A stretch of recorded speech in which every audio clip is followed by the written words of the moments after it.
Olá, tudo bem com vocês? Tudo bem comigo? Eu sou o professor Carlos, professor de matemática. E hoje a gente vai falar de números e operações. Olha só, pessoal. Hoje nós vamos trabalhar umas atividades, tá? Outra coisa, a gente vai trabalhar logo de cara raciocínio lógico, onde muita gente pensa que é uma coisa difícil. Mas preste sempre atenção o comando da pergunta, tudo bem?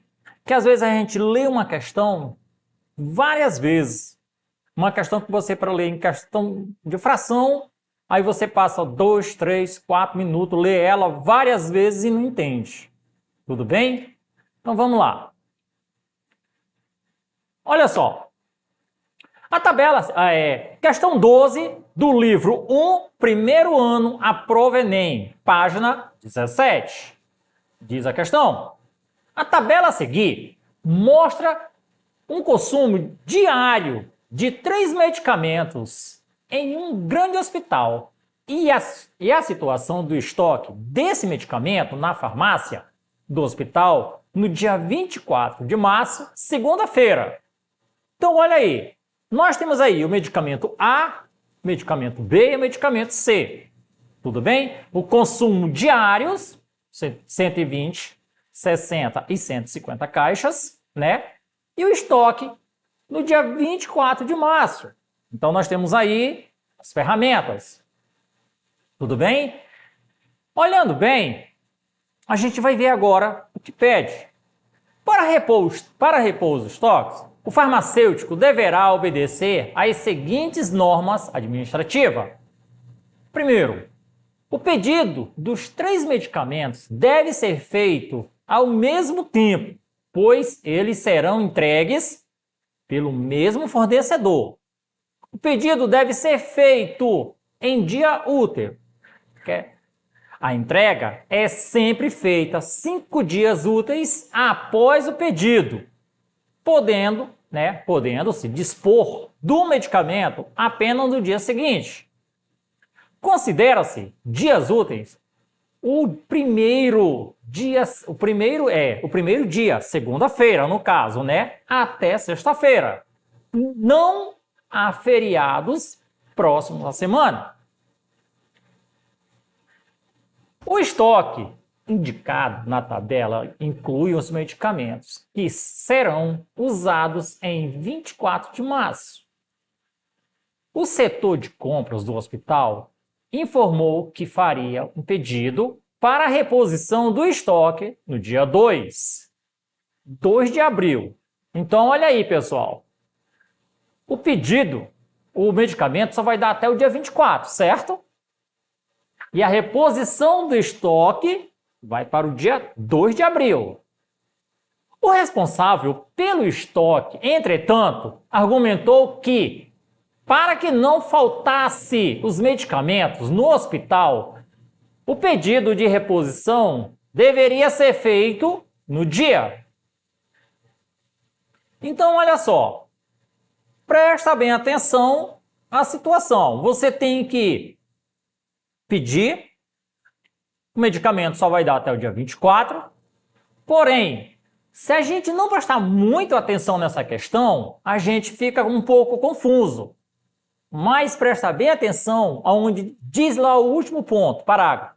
O responsável pelo estoque, entretanto, argumentou que, para que não faltasse os medicamentos no hospital, o pedido de reposição deveria ser feito no dia. Então, olha só. Se a gente fala que é 5 dias úteis da semana, então você faz aqui um pedido, né? Hoje. Então, daqui a 5 dias, contando de amanhã, ele vai chegar. Tudo bem? Se ele vai chegar no dia 2, conforme disse o fornecedor, esse pedido deveria ser feito quando? Ou seja, nós temos aí o dia 2, tudo bem? Então, conta pelo comando da questão 5 dias úteis voltando. Tudo bem? Vamos lá. Se é o dia 2, voltando 5 dias, daria que dia? Olha aí como ele é simples. Usa o raciocínio lógico. Dá para fazer com cálculos algébricos? Dá, tranquilo. Mas se a gente prestar bem atenção ao comando da questão, faz ela de uma maneira muito mais simples e fácil. É só usar o raciocínio. Se é o dia 2, 5 dias úteis atrás, aí você conta do dia 2, né, voltando até o dia 29. Seriam os 5 dias úteis. Então, o dia do pedido aí seria quando? Dia 28, conforme fala a questão, tá? Portanto, aí a minha alternativa é a letra C. Vejamos aí, uma segunda questão. A questão comentada do livro, né, do primeiro ano, a prova Enem, na página 18. A questão diz o seguinte: sabe-se que a distância real em linha reta de uma cidade A, localizada no estado de São Paulo, a uma cidade B, localizada no estado de Alagoas, é igual a 2.000 quilômetros. Um estudante, ao analisar o mapa, verificou com a sua régua que a distância entre essas duas cidades, A e B, era 8 centímetros. Os dados nos indicam que o mapa observado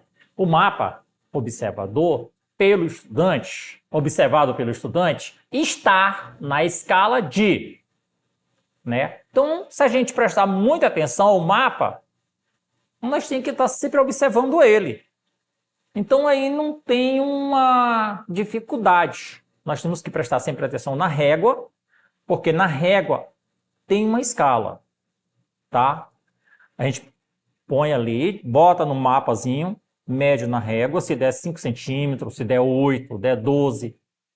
Mas para isso, nós temos que sempre consultar a tabela. Existe uma tabela específica para isso. Tudo bem?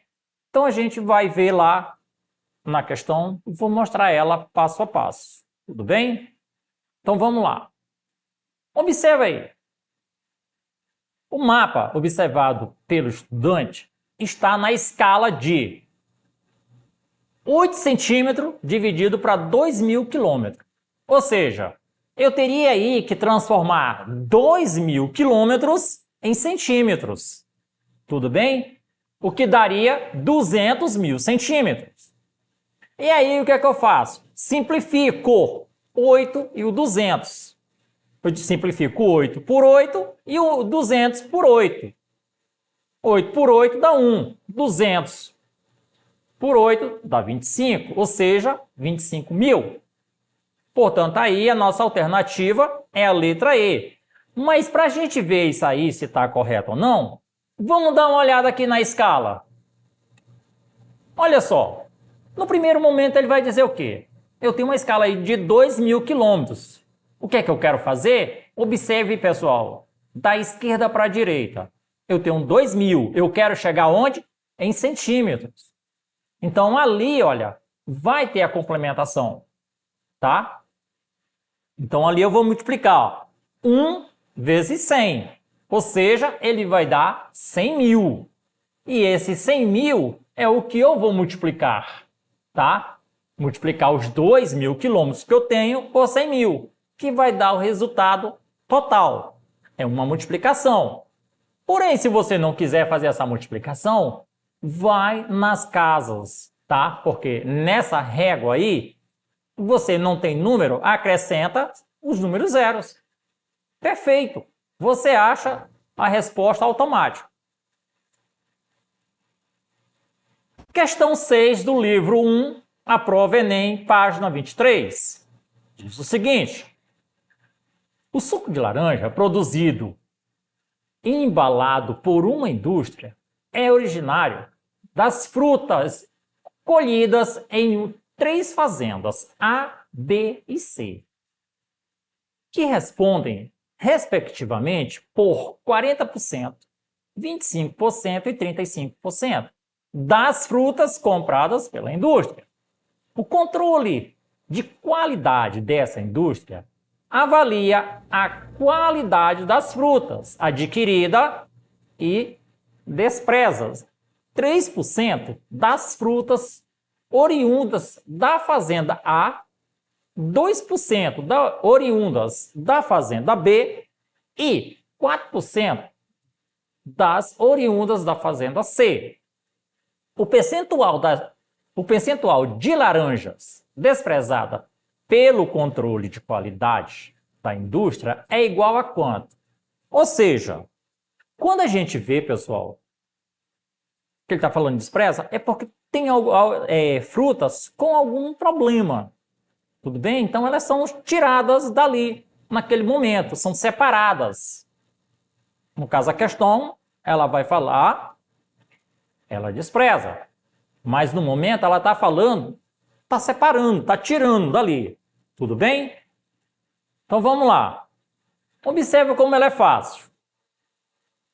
Na fazenda A, eu tenho aí 3 sobre 100 vezes 40 dividido para 100. Ou seja, multiplica-se, né? Numerador por numerador e denominador por denominador. Eu vou ter aí 3 vezes 40, 120. 100 vezes 100, 10 mil. Então vai ficar 120 sobre 10 mil. Dividindo por 100, vai ficar 120 sobre 10 mil, que é igual a 1,2 sobre 100. Ou seja, é igual a 1,2. Fazenda B. Eu tenho 2 sobre 100 vezes 25 sobre 100.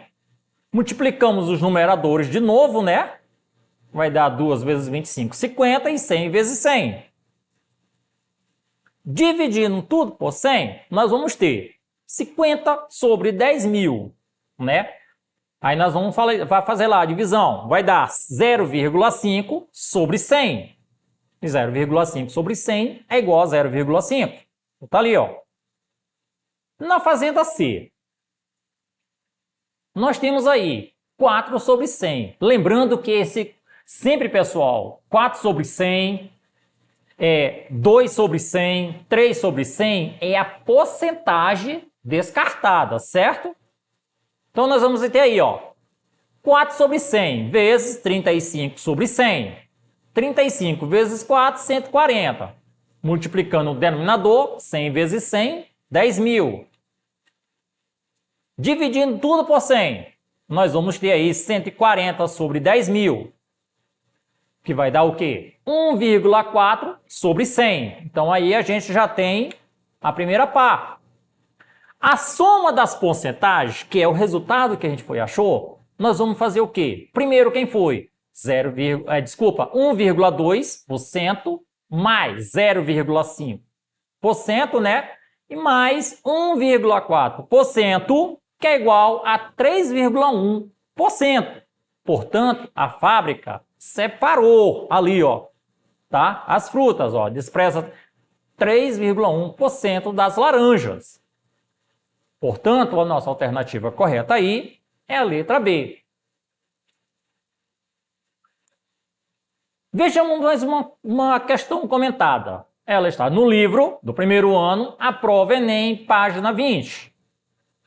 Diz a questão: de acordo com a ONU, da água utilizada diariamente, 25% são para tomar banho, lavar as mãos, escovar os dentes, tá?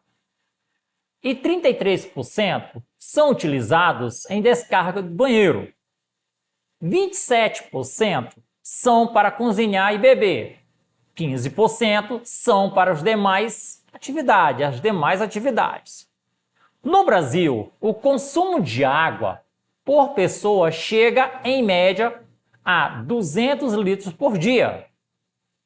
O quadro, tá, mostra sugestões de consumo moderado de água por pessoa por dia. em alguma atividade. Nós temos aí nas atividades, né? Tomar banho, dar descarga, lavar as mãos, escovar os dentes, beber, cozinhar. O consumo total de água das atividades em litros. Olha só, nós temos aí, tudo bem? 24, 18, 3,2, 2,4 e 22. Tudo em litro. Então vejamos o que diz o comando da questão. Se cada brasileiro adotar o consumo de água indicado no quadro, mantendo o mesmo consumo nas demais atividades, então economizará diariamente, em média, em litros de água. Olha só, olhando bem aí, nós temos 5 alternativas, o que fica fácil de ver. Olha aí, temos que, olha só, a primeira parte, vamos fazer passo a passo cada uma delas. Tomar banho tem um gasto de 25%, né? De 200 litros, que é igual a 50 litros de água. Da descarga, né? Da descarga tem um gasto de 33% de 200 litros, que dá 66 litros de água. Cozinhar tem um gasto de 27% de 200 litros, ou seja, 54 litros de água. Outras atividades têm um gasto de 15% de 200 litros, né, que é o que foi falado lá, dá 30 litros. Com cada brasileiro adotando a economia do quadro, teríamos uma economia de... Fica fácil, né? Já está as respostas ali em cima, então vamos lá. 50 menos, parênteses, 24 mais 3,2 mais 2,4, que é igual a 20,4. 66 menos 18 é igual a 48. Então, nós temos tudo isso ali em cima, pessoal, olhando bem. E 54 menos 22 é igual a 32. Assim, nós teríamos 20,4 mais 48 mais 32, que dá um total de 100,4 litros. Então, nesse caso aí, a nossa alternativa correta é a letra C. Se vocês olharem, pessoal, é uma questão fácil, tá? Trabalhando porcentagem. Sempre trabalhando dentro da situação. Porcentagem, números, tá? Você trabalha em todos os cantos. Números e respostas você vai achar em diversas situações. Então vamos lá. Nesse caso aqui, ó, você trabalhou números, você trabalhou porcentagem, você trabalhou razões. Bem simples, não tem uma dificuldade. Pessoal, essa foi a nossa aula de hoje. Para rever a nossa aula, acesse a plataforma Eduque e até a próxima aula.